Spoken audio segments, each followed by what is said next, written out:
पहले आप सबको मेरा प्यार भरा नमस्कार। मेरा नाम है प्रेम सिंह और आप देख रहे हैं मेरे YouTube चैनल प्रेम जी उत्तराखंडी। तो आई होप कि आप लोग सब स्वस्थ होंगे, मस्त होंगे, अपने अपने कामों में व्यस्त होंगे।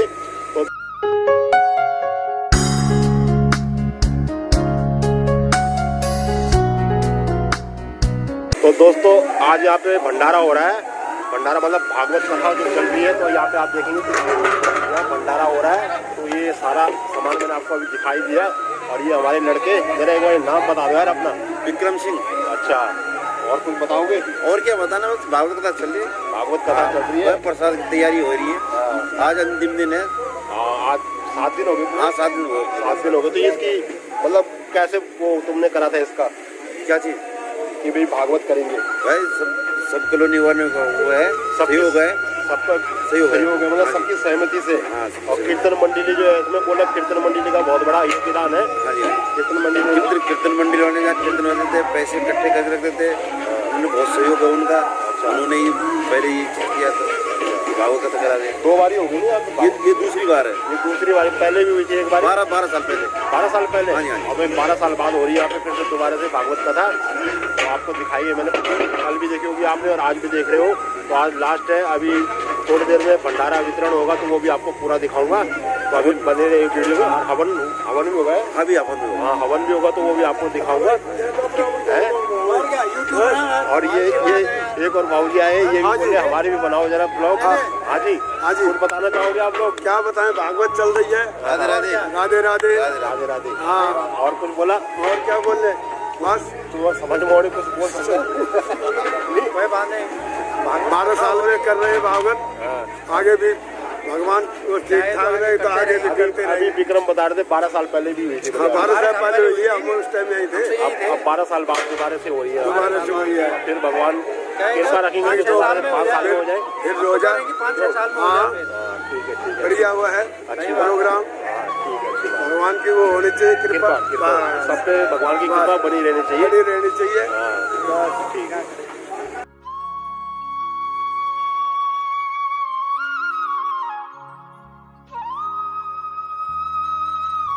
दोस्तों यहाँ पे बन रहा है प्रसाद, आप देख सकते हैं। ये अभी पूड़ियाँ बन रही है यहाँ पे और ये सारे भाई लगे हुए यहाँ पे, ये देखिए। तो यहाँ पे आप देखेंगे तो ये पूड़ियाँ 3 पतीले भर दिए अभी, ये देखेंगे आप। और इधर ये यहाँ पे खीर बनी हुई, और इधर आप देखेंगे तो ये आलू और टमाटर की सब्जी, झोल जिसे बोलते हैं। और एक चाहिए है, ये 2 पतीलों में बना है इनमें हलवा, जो आपको दिखा देते हैं।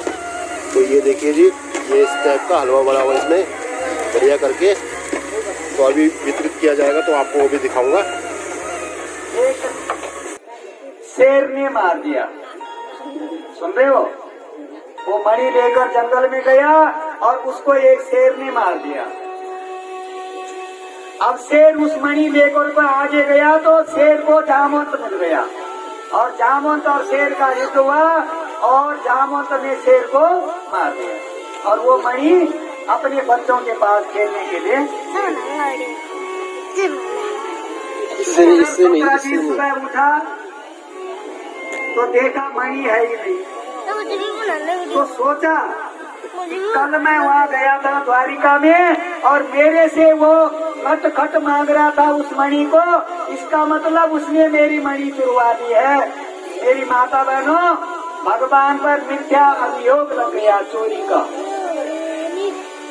कि मेरी मणि जरूर उस नटखट ने चुरवाई है। वो कल मांग रहा था और मिथ्या चोरी का अभियोग लग गया।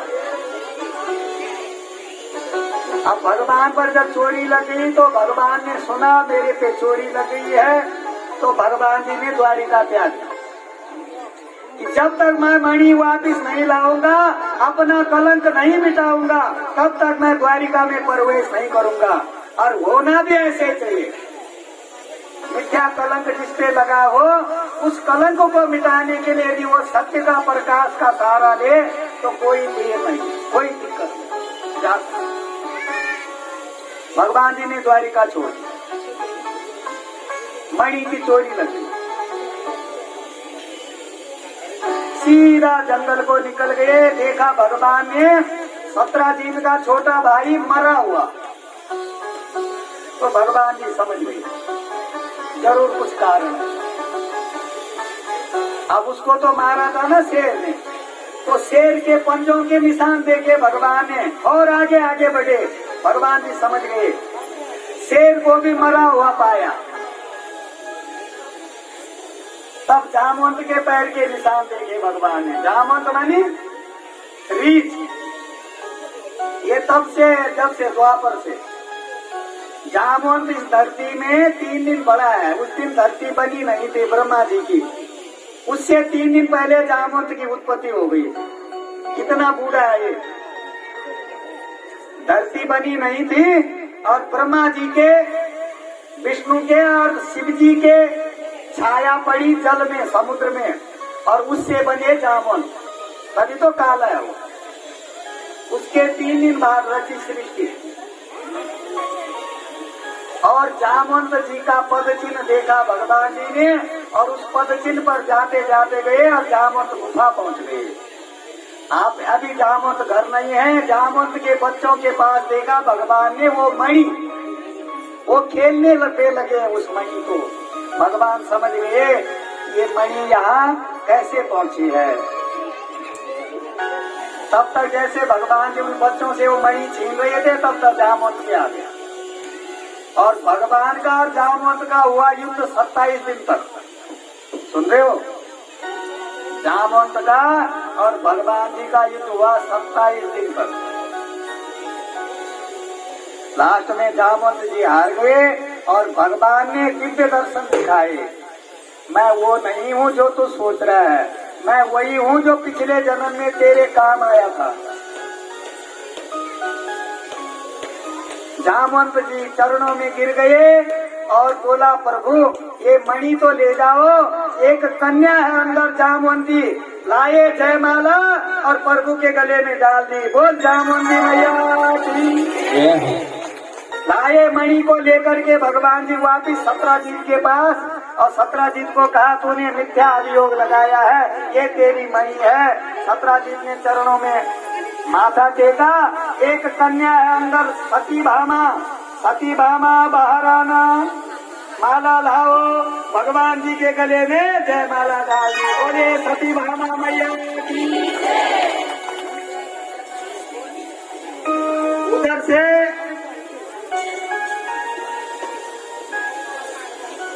भगवान जी ने उद्धव जी को भेजा आज हस्तिनापुर, और हस्तिनापुर में भेजा तो युधिष्ठिर जी और अर्जुन ने उद्धव जी को बताया कि हम एक बार जमुना में रास क्रीड़ा खेलने गए, तो जमुना में 5 कन्याएं कालंदी सहित भगवान की इंतजार कर रही है। और भगवान जी को संदेशा पहुंचा और सीधा जमुना में प्रवेश किया, और कालंदी सहित 5 कन्याओं के साथ में भगवान ने पानी ग्रहण कर दिया। 5 और 3 8 कितने हुए? 8। ये तो है पट रानी। सुन रहे हो?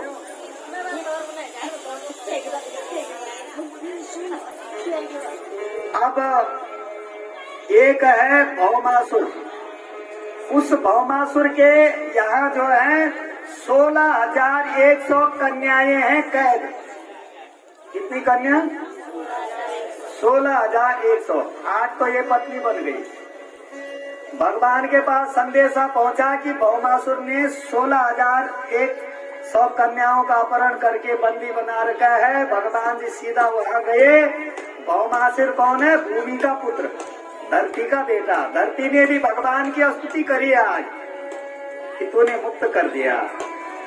और भौमासुर को मारा भगवान ने, और वो 16,108 कन्याओं को मुक्त किया, और वो समुद्र में कूदने लग गई। उस टाइम ऐसे होता था विधि के अनुसार, यदि किसी लड़की पर पुरुष ने हाथ लगा दिया तो वो दूसरे के काबिल नहीं हो जाती, उसको दूसरा ग्रहण नहीं करता था। उन्होंने कहा अब हमें ग्रहण कौन करेगा, इसलिए हम गंगा समुद्र में डूब रहे हैं। क्यों? हमें भौमासुर ने हाथ लगा रखा है। भगवान ने कहा डूबो मत, मैं तुम्हें ग्रहण करूंगा। और भगवान ने वो 16,100 कन्याओं का पानी ग्रहण खुद कर लिया। बोले नंदनंदन भगवान की। तो मेरी माता बहनों, सच्ची कहानी तो ये है, भगवान जी पर लोग मिथ्या अभियोग लगाते हैं। 16,100 मनुष्य के शरीर में नाड़ियां हैं, नाड़ी, समझ रहे हो? 16,100 तो नाड़ी हैं, जो नाड़ियां चलती हैं। इनको नाड़ी समझो चाहे नारी समझो। आपने भी पानी ग्रहण कर दिया भगवान से, कितने दिन से बैठे हो? तो मनुष्य के शरीर में 16,100 नाड़ियां हैं, भगवान को अर्पित कर दी। यही उस कहानी का मतलब है। और 8 जो पटरानी है, धरती के 8 रूप है, रूप रंग गंध शब्द स्पर्श, ये 8 जो है वो पटरानी है। यही प्रभु की रीत है। मैं धरती पर भी हूँ, आपके शरीर में भी हूँ। आपके शरीर की नाड़ियां जो चल रही हैं वो मेरे कारण चल रही है। तो ये भगवान की रीत है। अब जो है थोड़ा सा बलराम भैया की भी शादी कर देता हूँ, अन्य व्यास नहीं बताते, मैं बता देता हूँ। ब्रह्मा जी के पुत्र हुए रैवत मनु। रैवत मनु के बड़े बेटे का नाम था कुकुब्दी।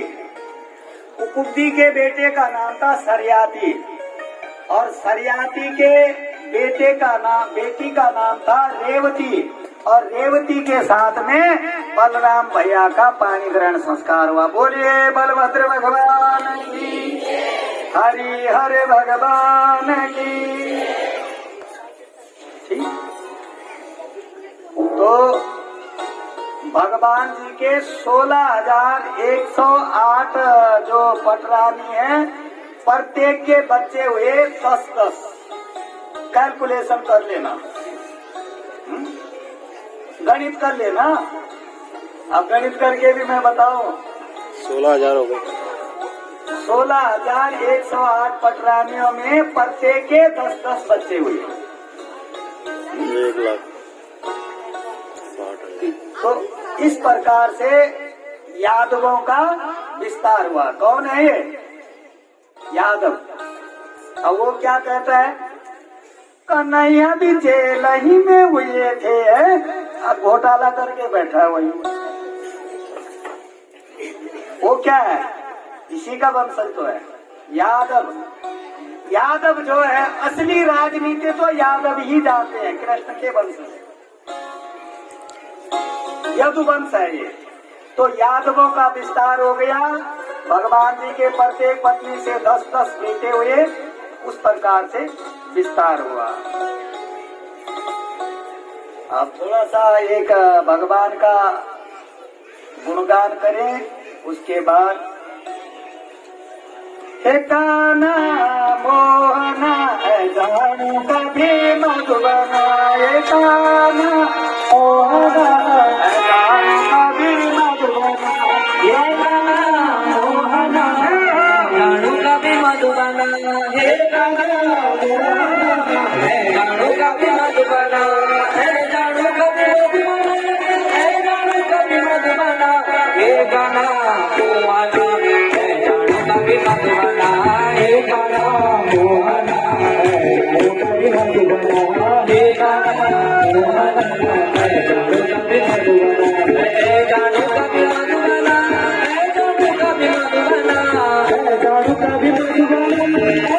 कभी मधुबना, हे कान्हा मोहना कभी मधुबना, हे कान्हा मोहना हे जानू कभी मधुबना, हे कान्हा मोहना हे जानू कभी मधुबना।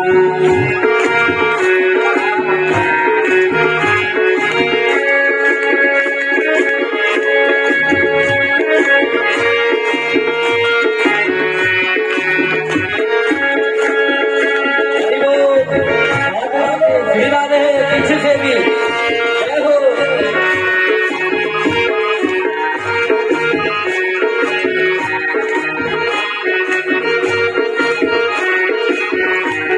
वृंदावन में जग कन्हैया रास रचाऊं, वृंदावन में जग कन्हैया रास रचाऊं, अरे वृंदावन में जग कन्हैया रास रचाऊं, वृंदावन में जग कन्हैया रास रचाऊं, अरे रासेरा चलू कन्हैया बांसुरी बजाओ रासेरा चलू कन्हैया बांसुरी बजाओ रासेरा चलू कन्हैया गोपियों नचाओ रासेरा चलू कन्हैया गोपियों नचाओ हरि हे गाना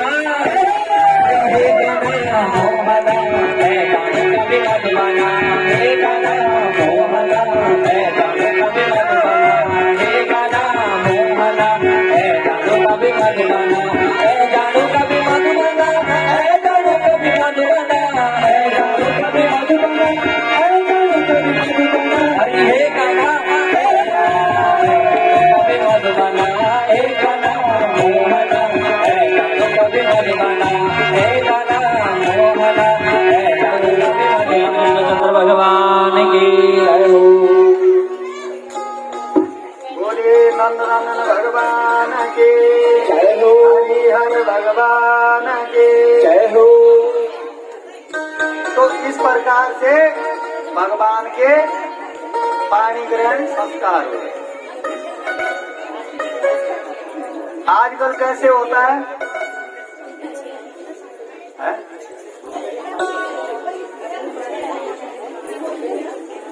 एक बेटी ने बहुत सुंदर जवाब दिया, सुन रहे हो? गए घर वाले लड़की देखने, पिताजी ने सुबह से बिटिया को तैयार कर दिया, आने वाले हैं सुबह से वो 6 बजे तैयार हो देखने आए। आ गए आओ जी स्वागत है, ऐसे तो करते हैं। स्वागत करा तो सबसे पहले जो सास बन रही है उसने पूछा, हाँ खाना बनाना होता है? जी हाँ।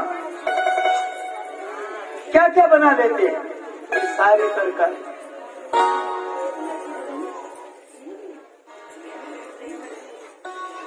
तो 25-30 क्वेश्चन तो वही पूछ जाते जो सास बन रही होती है, बनी नहीं। तो तब ननद है वो भी देखने गई है, तो स्वेटर भी बुनना आता है, स्वेटर बुनना भी आता है। ननद पूछ रही आता है। अब सब कुछ तो पूछ दिया 1 घंटे में सबने। इधर आइए। लास्ट में लड़का लड़की अब पूछने के लिए तो कुछ रहा नहीं, सब कुछ तो इन्होंने पूछ दिया। तो लड़के ने क्या पूछना था? गाना गाते आता है? बेटी ने कहा गाना गाना आता है। नाचना भी आता है? और तो कुछ रहा नहीं, हाँ नाचना भी आता है। तो बेटे ने कहा कि ठीक है तो हम फोन पे बताएंगे। आई वो बिटिया बाहर, सुबह से तैयार बेटा, कितना प्रश्न पूछा। उसने कहा सुनो तुम्हारी इच्छा क्या है? मैं समझ गई, मना है। फोन पे बताने का मतलब है मना। तो बेटी ने उसको बुलाया, सुन सबने पूछा मेरे को, तो मैंने सबका जवाब हाँ में दिया। तूने क्या पूछा? गाना आता है? मैंने कहा हाँ। नाचना आता है? कि हाँ। तो अब मैं तुझे पूछ रहा हूँ तो तबला बजाना जानता है कि ना? तो तेरा बाप बजाएगा, मैं नाचूंगी। तू तबला बजाना जानता है? तूने मेरे को पूछा कि नाचना आता है, तुझे तबला बजाना आता है? जब तू तबला बजाएगा तब तो मैं नाचूंगी। तेरा बाप बजाएगा तबला। तूने क्या मेरे को तिरस्कृत किया? हम तुझे नहीं चाहते, जा भाग यहाँ से। ऐसा होना चाहिए। कई लोग टॉपिकों पे कर देते हैं ना, तो भगवान जी ने ऐसा ही सोचा कि मैं जा रहा हूँ, उसने मेरे को मन में अपना मान लिया है, इसलिए मुझे सबका पानी ग्रहण करना है। नहीं तो वो तो कूद रही थी, समुद्र में कूद जाते। भगवान ने सबको इकट्ठा कर अपने में समा दिया। उसके बाद जो है नारद जी को अभिमान हो गया कि मैं जरा देखूं 16,108 के साथ कैसे रहता होगा।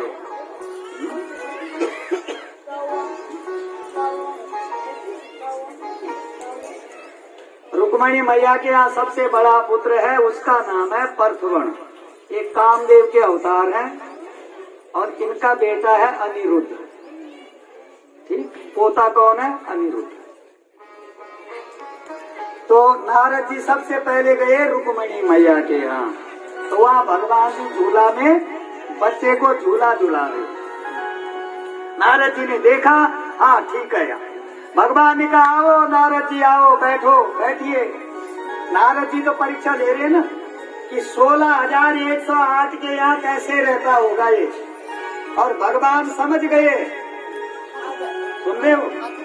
यहाँ नारद जी ने देखा पालना पे झूला झूला रहे हैं भगवान अपने बेटे को, आओ नारद जी। नारद ने कहा रुको, दूसरी के यहाँ गए, सती भामा के यहाँ, वहाँ भगवान जी अपनी वाटिका में जल डाल रहे हैं। आइए नारद जी। नारद जी ने कहा जी तो ये हुआ था, यहाँ कहाँ से आए? जामवंती मैया के यहाँ देखा, वहाँ भगवान जी कुदाल लेकर के गुड़ाई कर रहे। आइए नारद जी। मेरी माता बहनों 16,108 प्रत्येक घर में नारद जी ने भगवान को पाया। सुन रहे हो? और तब टूटा अभिमान, मैं तो गलत चक्कर में रही। एक को अर्पण कर दो, सुन रहे हो? एक को अर्पण कर दो, भगवान को प्राप्त हो जाता है। और भगवान ने जो अर्पण कर दिया वो आप सबको प्राप्त हो जाता है। कैसे? कैसे? कैसे होगा प्राप्त? प्रभु ने भोग लगा दिया, समझ लो सबको पहुंच गया।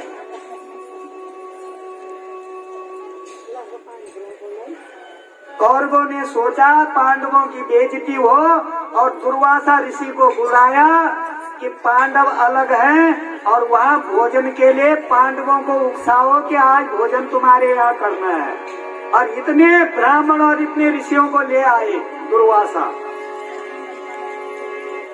भगवान ने माँ द्रौपदी को दिया है एक अक्षय पात्र, वो जितना पकाती है वो फिर से भर जाता है, लेकिन उसकी एक सीमा है, उसपे एक अन्न का दाना रहना चाहिए, वो भर जाएगा। और जब द्रौपदी खाना खा ले तब नहीं भरेगा, तब नहीं भरेगा। कौरवों ने युक्ति सोची पांडवों की बेइज्जती कैसे हो, दुर्वासा ऋषि को उकसाया कि पांडवों को बोलो भोजन करना है। सुन रहे हो? और संध्या कालीन समय पर दुर्वासा जी गए और युधिष्ठिर जी के पास संदेशा पहुंचा कि आज दुर्वासा आ रहे हैं, अपने शिष्यों को लेकर के भोजन तैयार रखो। द्रौपदी खा चुकी थी,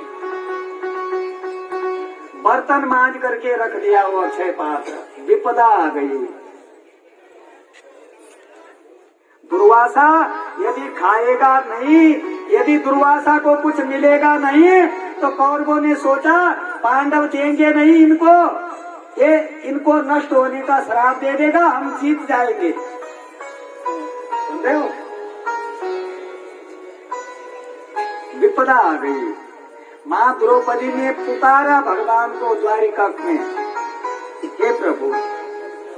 और भगवान जी रुक्मणी मैया के साथ भोजन की थाली रखे हुए हैं और जैसे मुख खोला तब तक रुक्मणी की आवाज पहुंच गई और वो भोजन मुख में गया ही नहीं। रुक्मणी मैया ने कहा क्या हुआ? प्रभु ने कहा मुझे पुकार रही है मेरी बहन, मैंने उसको वचन दिया है तो जब मुझे पुकारेगी मैं तब दौड़ा चला आऊंगा। और वो ग्रास जो है खाया नहीं और थाली छोड़ दी और भगवान जी सीधा पहुंचे। द्रौपदी मैया ने कहा आज विपदा आ गई। भगवान ने कहा मैं तो भूखा हूँ, पहले मुझे भोजन करा। अरे उसने कहा यही तो मति है, इसलिए तो बुलाया। भगवान ने कहा मैं खाना खा रहा था, तूने एकदम से पुकार कर दी, अब मैंने वो भी छोड़ दिया, अब पहले मेरा पेट भर। द्रौपदी ने कहा इसीलिए तो बुलाया, विपदा आ गई है, दुर्वासा ऋषि। भगवान ने कहा तो वो पात्र का है जिसको मैंने दिया था। द्रौपदी मैया ने कहा वो तो मैंने मांझ के सब रख दिया। निकाला भगवान जी ने वो पात्र, मेरी माता बहनों, एक साग का टुकड़ा है, उसके साग का टुकड़ा, वो धुलते टाइम चिपका हुआ था, निकला नहीं, और भगवान जी ने वो मुख में ले लिया, और दुर्वासा ऋषि जितने चेले थे सबके पेट भर गए। एक को पहुंचा, भगवान को पहुंचाओगे सब तृप्त हो जाएंगे। एक को मिला, भगवान को आपने भोग लगाया, सब देवताओं को मिल जाता। कोई जरूरी नहीं कि आपने नागरजा के लिए, नरसिंह के लिए अलग रोड काटने, भगवान को चढ़ा दो, सब देवताओं को चढ़ जाएगा। भगवान ने इतना सा साग का टुकड़ा खाया, सब ऋषियों के पेट भर गए। अब पेट फुल है, भीमसेन को भेजा युधिष्ठिर जी ने कि बुलाओ। उन्होंने कहा अब तो जाएंगे नहीं, पेट तो फुल है, अब किस मुंह से जाए। भगवान ने कहा जाना तो पड़ेगा,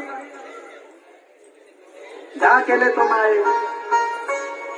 युधिष्ठिर ने भीमसेन को भेजा, यदि नहीं आ रहे हैं तो ये बोलो जिसलिए तुम यहाँ आए थे उस शराब को वही फेंक दो जिन्होंने तुम्हें भेजा। और दुर्वासा ने कौरवों को ही उल्टा शराब दे दिया, तभी तो नष्ट हुए। आज आए दुर्वासा। भगवान ने कहा सारी 16,108 जितनी पटरानी है सबको कहा दुर्वासा ऋषि आए हैं, इनकी ऐसी सेवा करना, ऐसी सेवा करना, सेवा में कमी हो जाए तो ये कुछ भी बोल सकता है, जिसका वचन ही दुर हो, दुर्वचन, दुर्भाषा, भाषा मानी वाणी, कब कुछ बोल दे, कोई भरोसा नहीं। सब पत्नियों ने इतनी सेवा करी, दुर्वासा ऋषि की इतनी सेवा करी कि कोई दुर्वासा को मौका ही नहीं मिला कि भगवान को कुछ बोल दे। आज दुर्वासा ने क्या सोचा कि आज मौका है, मेरे लिए खीर बनाओ, पायस। क्या कहा? पायस। परात भर के ले आया, बीच में रख दिया, खाई दुर्वासा जी ने पूरी खीर, पायस, और थोड़ी छोड़ दी।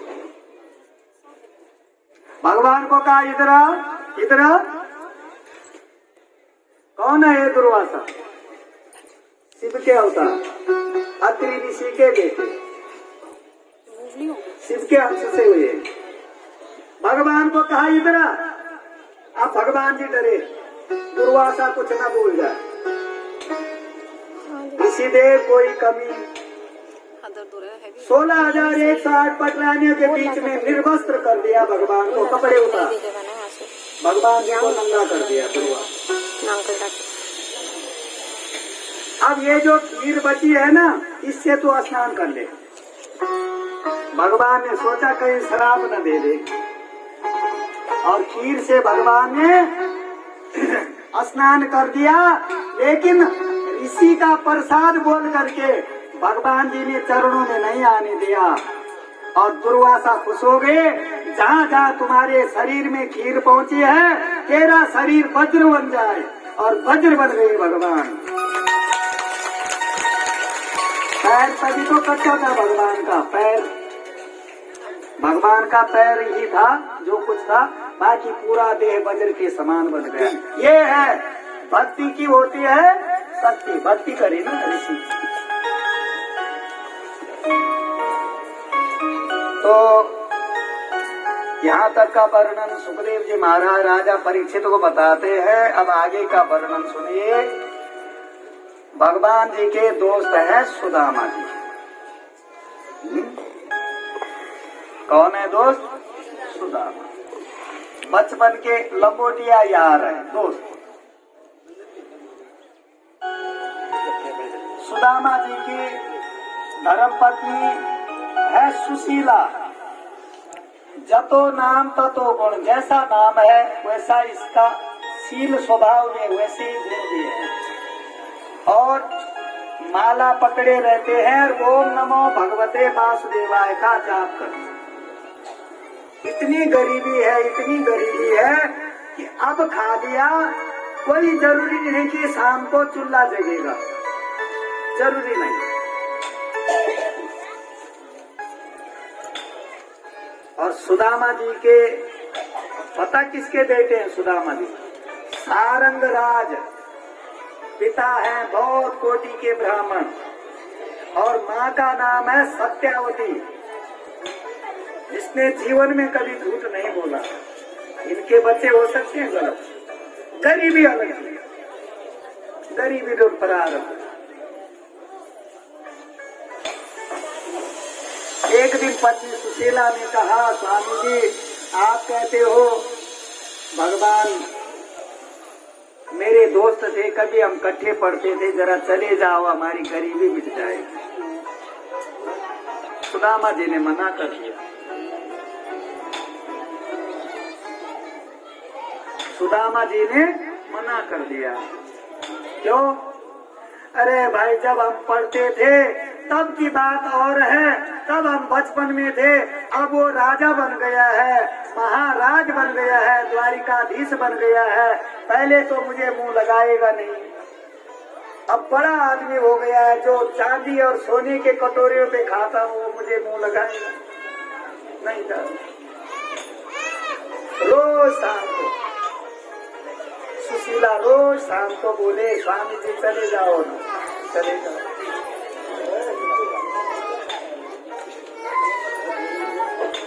एक दिन सुदामा जी मान गए, चलो जब बार बार कह रही है तो चले जाता हूँ, लेकिन मैं अभी भी कह रहा हूँ कि अब वो बड़ा आदमी हो गया है, द्वारिकाधीश हो गया है, पहले तो मुझे मुंह नहीं लगाएगा, क्यों? बड़ा आदमी है। अच्छा एक बात सुन ले, यदि मैं जाऊं और यदि उसने मुंह लगा दिया मुझे कि आइए बैठिए अंदर आओ, अब इस आइए बैठिए और अंदर आओ में एक कथा प्रसंग याद आ गया।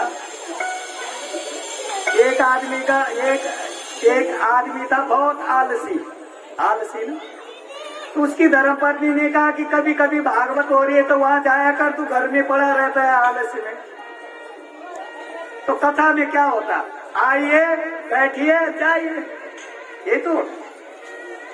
अब वो आए सबसे आगे बैठ जाए और सो जाए। उसको तीन ही चीज याद आए, आइए बैठिए और जाइए, बाकी तो सो। शाम को घर गया, पत्नी ने कहा हाँ सुनी भगवान की कथा, हाँ हाँ हाँ बहुत मजा है। क्यों? वो तो खराटे लेन में आ गए। मेरी माता बहनों भक्ति, रात हुई बिजली चली गई, अब चोर चोरी कर करके कुछ धन लेकर के और एकदम उसके घर में घुसा, तो वो कह रहा है कि कथा में क्या था, आइए बैठिए और जाइए। चोर ने सोचा इसने मुझे पहचान लिया, आइए बैठिए और धन रख दो और जाइए। अब चोर आया और सीधा चलो, किसी से बताना मत है, किसी से बताना मत। अरे क्या हुआ, कौन है? देखो जी ऐसे क्यों बोलते, जब आपने पहचान ही दिया है। आप बोले आइए बैठिए, चरण पकड़ दिए। उसने कहा मैं तुझे, नहीं झूठ मत बोलो, सब कुछ तुम जानते हो। क्यों? उसने तो पहले बोले आइए बैठिए। चोर ने सारा धन छोड़ दिया, निकल गया। पत्नी ने कहा क्या हुआ? हाँ मंत्र सिद्ध हो रहे, भागवत की कथा में जाके मंत्र सिद्ध हो रहे। तो मेरी माता बहनों, भगवान किस रूप में दे दे, श्रवण के कानों में किस रूप से चले जाए, ऐसा कोई जरूरी नहीं है।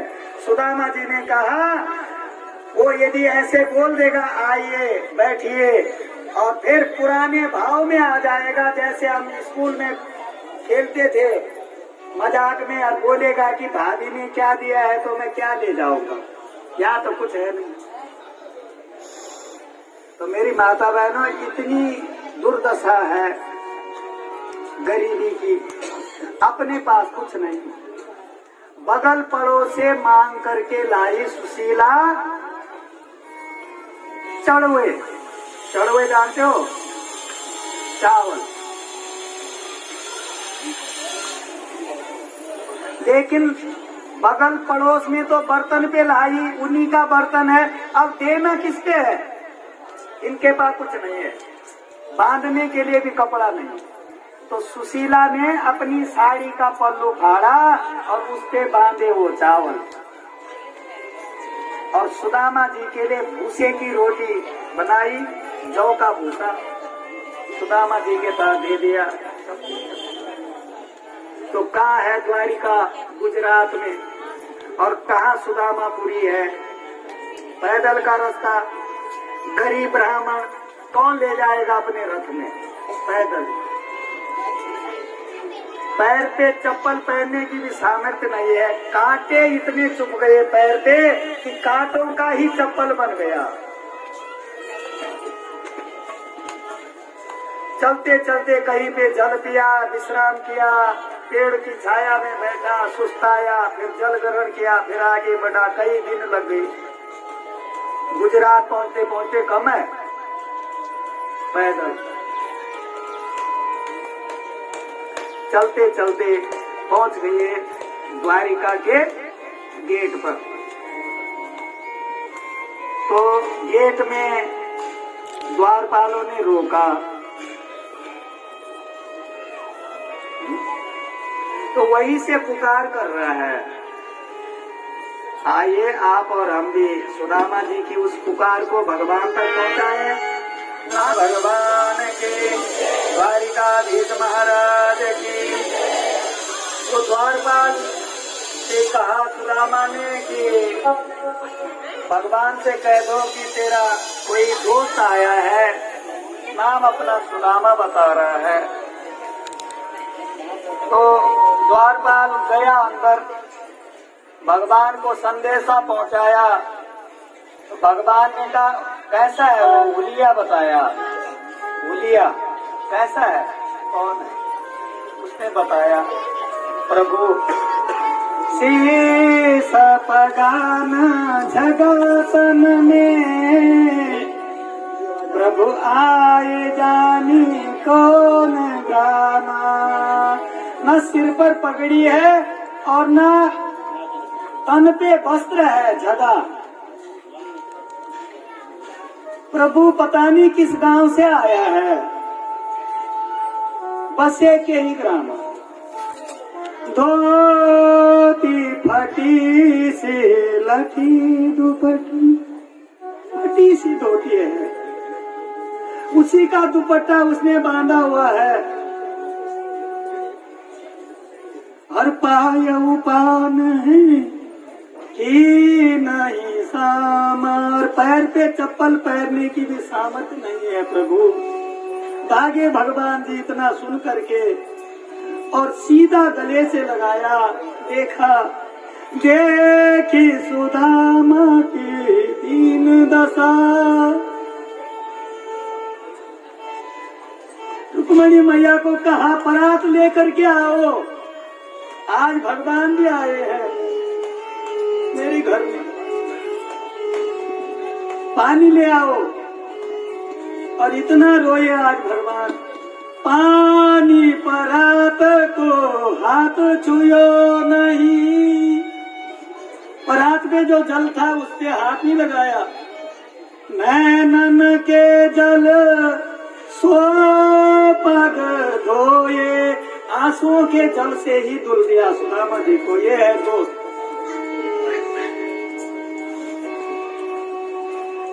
पानी परात को हाथ छुयो नहीं, नैनन के जल सो पग धोए, आंसुओं के जल से ही धुल दिया भगवान। ये है सुदामा।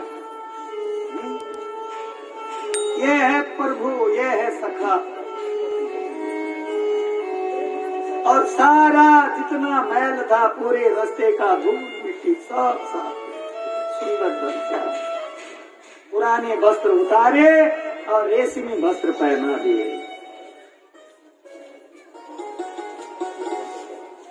और कहा रुक्मणी आज मेरा घर मेरी ये द्वारिकापुरी धन्य हो गई, धन्य हो गया मैं। और वो जो कीचड़ था सारी द्वारिकापुरी में छिड़कवा दिया। मेरी माता बहनों ध्यान से सुनना, जिस घर में ब्राह्मण के नहाने से कीचड़ नहीं हुआ तब तक वो शमशान घाट के समान है। इसलिए तो पहले पंडित को गांव में ना अपने घर ही रखते थे कि पंडित जी हमारे वहाँ नहाएंगे, रात भी यहीं रहेंगे। जिस घर में ब्राह्मण के नहाने से कीचड़ नहीं हुआ तब तक वो शमशान घाट के समान है। जिस घर में तुलसी का पौधा नहीं है तब तक वो भी शमशान घाट के समान है। आज मैं धन्य हो गया रे, एक तो मेरा सखा भी है और ब्राह्मण भी है, मेरी द्वारिका धन्य हो। सारा जो मैल था सारी द्वारिका में चिता मरवा शुद्ध। ये है प्रभु, रेशमी वस्त्र पहना दे, 36 पकवान मंगवा दे। भगवान जी को 56 भोग लगाते, खा दिया। अब सुदामा डरे, खाऊं कैसे? ये तो चांदी के कटोरी, चांदी के बर्तनों में खाते हैं ना भगवान 56 भोग। सुदामा ने कभी देखा नहीं। भगवान जी ने कहा बैठो। जो प्रभु से प्रीति करता है, जो भगवान से प्रेम लगाता है, भगवान उसको अपने बराबर का आसन दे देते हैं और अपने बराबर में बिठाते हैं। आओ भोजन खिलाया। अब आ गए मजाक में, हैं? तो वो जो पोटली थी ना वो ताक में रखी है तो और अंदर ठोस रहा है ताकि इसके 56 भोग हैं, ये खाएगा मेरा तांदूल चावल 56 भोग वाला। और पोटली काख में राखी रखो भाई। भगवान ने कहा भाभी ने कुछ दिया तो होगा, अब ये और ऊपर। यार सुदामा तेरी आदत अभी भी गई नहीं। गुरुजी हमें चने देते थे तो तू चने खुद खा जाता था, छिलका मुझे दे देता था। तेरी आदत अभी भी नहीं गया, मजाक में आ गई। और एकदम से छीनी वो पोटली और खोला भगवान ने, उसमें अमृत रूपी चावल। क्या है? अमृत के चावल यानी प्रेम रूपी मोती। और भगवान जी ने एक मुट्ठी खाई, ऐश्वर्य दे दिया। वो तो व्यास लोग बोलते हैं ना कि 3 लोग दिए, 3 लोग कुछ नहीं दिए। सुदामा पूरी 3 लोगों में नहीं है, यही है। एक मुट्ठी का मतलब है मेरी माता बहनों, संसार में जितना ऐश्वर्य है ऐश सब एक मुट्ठी में दे दिया। दूसरी मुट्ठी खाई, संसार के जितने सुख हैं, संसार में जितने रहने के स्थान है, रेशमी वस्त्र जितने गहने हैं सब दे दिए। अब तीसरी खाने लगे, रुक्मिणी मैया ने हाथ पकड़ दिया। सब कुछ दे दोगे तो तुम्हारे पास क्या रहेगा? सुदामा को कुछ पता नहीं।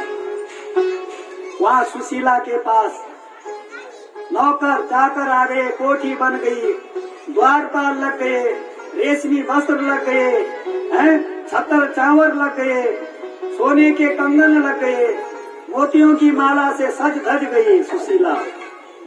सुदामा जी को कोई पता है, खाना खाया। तो मेरी माता बहनों कुछ दिन तक रहे, लगभग 27-28 दिन तक सुदामा जी वहां रहे।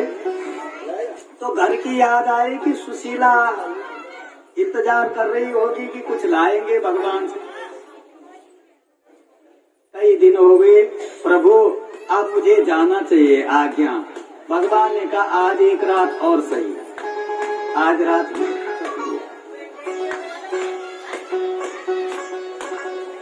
सुबह उठे, रुक्मणी मैया को आवाज मारी भगवान ने, रुक्मणी मेरे सखा जो है सुदामा जी, वो जो कपड़े पहन के आए थे उनको लाना जरा। झटका लग गया, ये शायद वही पहनाता है। मैंने तभी कह दिया था सुशीला को मत भेजने, और वो रेशमी वस्त्र उतार दिए और वही कपड़े पहना दिए। क्यों? मेरी माता बहनों सज्जनों, मजे की बात तो यही है, यहीं पर छुपी हुई है। भगवान जी ने सोचा यदि मैं इसको अभी यहीं पर सब कुछ दे दूं, ऐश्वर्य सुख जो मैंने मुट्ठी में दिए वो मैं यहाँ पे दे दूं, तो इस पे अहम आ जाएगा, इस पे गरूर आ जाएगा, अभिमान आ जाएगा और दुनिया को दिखा करके ले जाएगा। ये है कालर खड़ा करके चलेगा, इसलिए इसको झुक के जाना है, दुनिया को ऐश्वर्य नहीं दिखाना है, इस पर अभिमान हो जाएगा यहीं पर। इसलिए रेशमी वस्त्र भी उतार दिए। जहाँ मैं है अभिमान है, वहाँ भगवान रहते नहीं, इसलिए वही पुराने कपड़े पहनाए और गेट तक भगवान जी जो है, याद है ना, गेट तक भगवान जी विदा करने आए और रोए आज भगवान जी दोस्त को।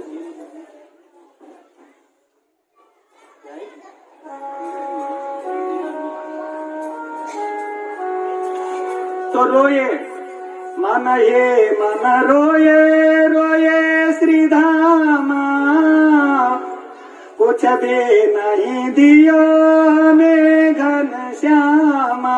मन ही मन रोया सुदामा भी, कुछ नहीं दिया हमें घन श्याम। अब मैं सुशीला को क्या बताऊंगा। और आगे गए सुदामा जी, फिर पीछे मुड़े, देखा शायद अभी आ जाए कुछ घोड़े हाथी रथ माल लेकर के, और आगे गए, फिर पीछे देखा जहाँ तक द्वारिका की शर्त है, शरद। मन ये मन रोए रोए श्री धामा, कछु दे नहीं दियो हमें घन श्यामा। अब सोच रहा है प्यारी सुशीला को क्या कहूँ बहाना, मैं क्या बहाना बनाऊं सुशीला की। कछु दे नहीं दियो हमें घन श्यामा, कुछ नहीं दिया। तो धीरज रखा। फिर जब पूरी आस टूट गई अब कुछ नहीं आएगा पीछे से, और आगे गया। धीरज धरे मन में, धीरज रखा, चलो कुछ नहीं दिया तो हमें दर्शन तो हो गए। धीरज धरे मन में, दर्शन तो हुए हमें घन श्यामा, कछु भी नहीं दियो हमें घन श्यामा। रोया आगे आया। पैदल का मार्ग जितने दिन जाने में लगे उतने दिन ही पहुंच गया, कुछ मिला नहीं साथ में। तो जैसे ही सुदामापुरी में पहुंचा तो जहाँ पे झुकी झोपड़ी थी वो तो है नहीं। तो सोचा मैं पागल हो गया रे, उस नटखट के चक्कर में मैं कहीं और आ गया, मैं भटक गया, रास्ता पूरे रास्ते भटक गया, मैं पागल हो गया उस नटखट के। और फिर उस गली से दूसरी गली में गया, किसी को पूछा यहाँ पे एक सुदामा नामक ब्राह्मण की झुकी होया करती थी, आपने देखा? मैं पागल हो गया रे, मैं कहीं और पहुंच गया। फिर मुड़ा, फिर इधर आया तो सुशीला ऊपर से देख रही है और सुदामा जी पर नजर लगी। स्वामी जी यहाँ देखो चमत्कार। सुदामा ने देखा, ये सब तुम्हारे प्रभु की कृपा है। नौकर चाकर भेजे नीचे, सुदामा जी ऊपर पहुँचे, सुशीला को देखा, सजी धजी सुंदर ढंग से ऐश्वर्य से रहने लगे। सुदामा जी भी। मेरी माता बहनों, भाइयों, सज्जनों, ध्यान रखना, इस संसार में दुख है। इस दुख का कारण है मनुष्य की तृष्णा, यदि मनुष्य की तृष्णा को दूर कर दिया जाए तो दुख दूर हो सकता है, कुछ दिन तो रही। अब सुशील वो तो फॉर्म के गते है ना, रेशमी वस्त्र। तो सुशीला क्या कह रहे सुदामा जी को, इससे जरा कुछ और गलीचे हो जाते तो। सुशीला सुदामा जी समझ गया है, तृष्णाया ये संसार का सुख और ऐश्वर्य की जो हवस है, तृष्णा, ये कभी पूरी नहीं हो सकती। सुदामा जी ने कहा मैं तो चलूं अपनी कंठी माला लेकर के इस ऐश्वर्य में तू ही रह, लेकिन वो तो सुशीला है, जतो नाम ततो गुण। उसने कहा जब मेरे स्वामी भी जा रहे हैं तो मैं भी क्यों रुकूं। और उसने भी ऐश्वर्य छोड़ दिया और कंठी माला ली और जंगल में चले गए और भगवान की भक्ति करने लगे। आइए आप और हम भी उस भगवान की उस अमृत बेला की भक्ति करें। श्री कृष्ण गोविंद हरे। हाँ भाई, क्या बोलना चाहता है बता। बोल भाई। कहाँ रहते बताओ। कौन सी क्लास में पढ़ता है? हैं? फर्स्ट में। अरे मम्मी पापा का नाम भी बता दे जरा। अच्छा ठीक है ठीक है।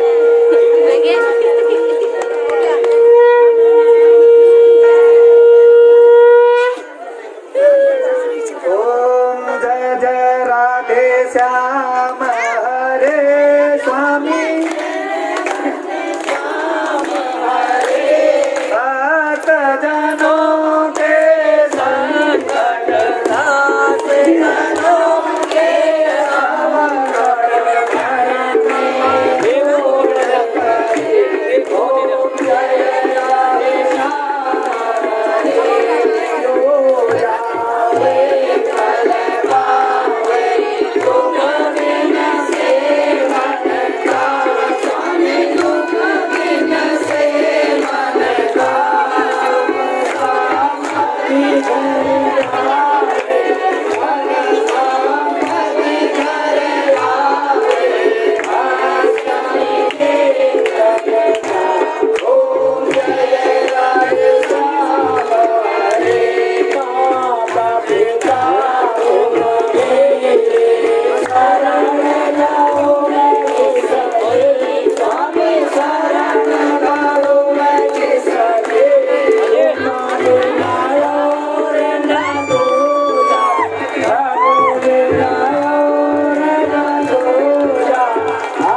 पापं व्यपोहतो सर्वं पापं व्यपोहतो कर्पूरगौरं करुणावतारं संसारसारं भुजगेन्द्रहारं सदा वसन्तं हृदयारविन्दे भवं भवानी शरणं नमामि त्वमेव माता च पिता त्वमेव बन्धु च सखा त्वमेव विद्या धनं त्वमेव शरणं मम एव।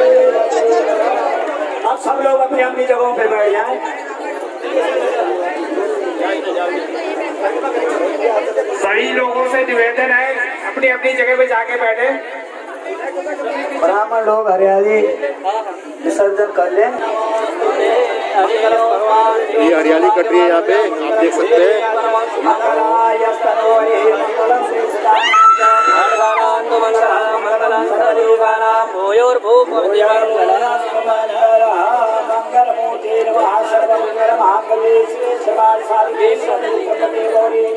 नारायणे नमस्ते शरणागत दीनार्थं परित्राणां परायणे सर्वस्याचि देवी नारायणे नमस्तुते।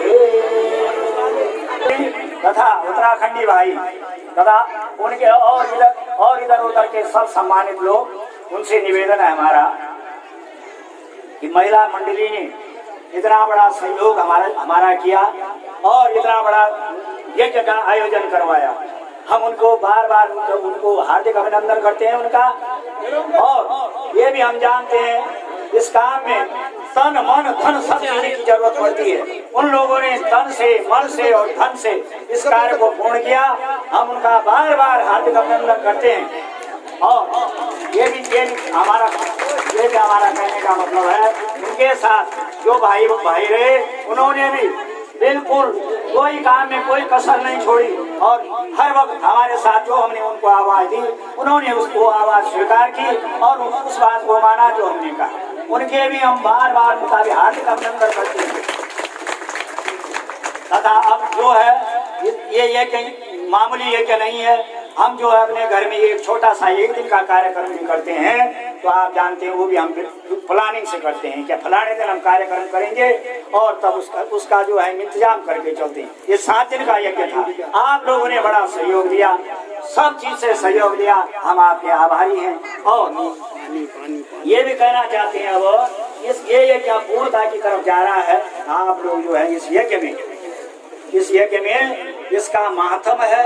यज्ञ की पूर्णा जब होती है तो उसमें ये माध्यम है कि श्रीमद् भागवत दान व्यास को करना। आप लोग इनकी जो श्रद्धा वो भी पूर्ण करना है। गाय दान भी इसमें लिखा हुआ है। गाय दान, स्वर्ण दान, भूमि दान, ये चीजें जो है शास्त्र में लिखी हुई है। लेकिन हम लोग इतना नहीं कर सकते। हम लोग ये कर सकते जो हमारी श्रद्धा हो, जो हमारी ताकत हो, उसके अनुसार हम जो है कार्य को पूर्णता की तरफ ले जाते हैं। आप लोग उस कार्य में करने की कृपा करेंगे यथाशक्ति जो आप लोगों से हो सके।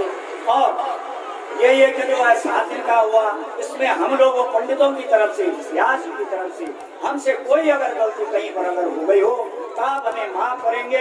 और फिर उसके बाद आप लोगों के फिर दर्शन करी होंगे, आप लोगों का सहयोग होगा और हम आप लोगों के दर्शन करने जरूर आपके दरवाजे पे आएंगे। धन्यवाद। इस बात में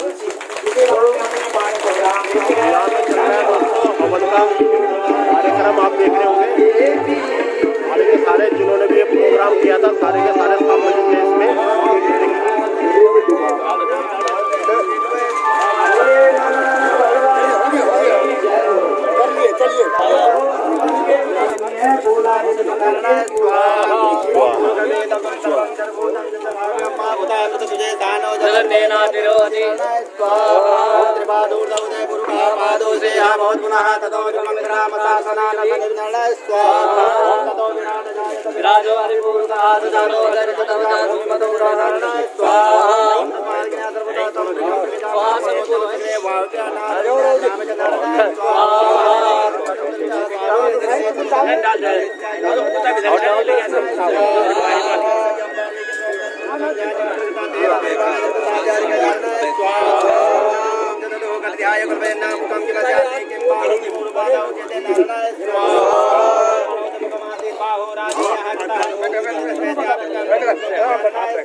बीच में मटा लो। ठीक ठाक हो?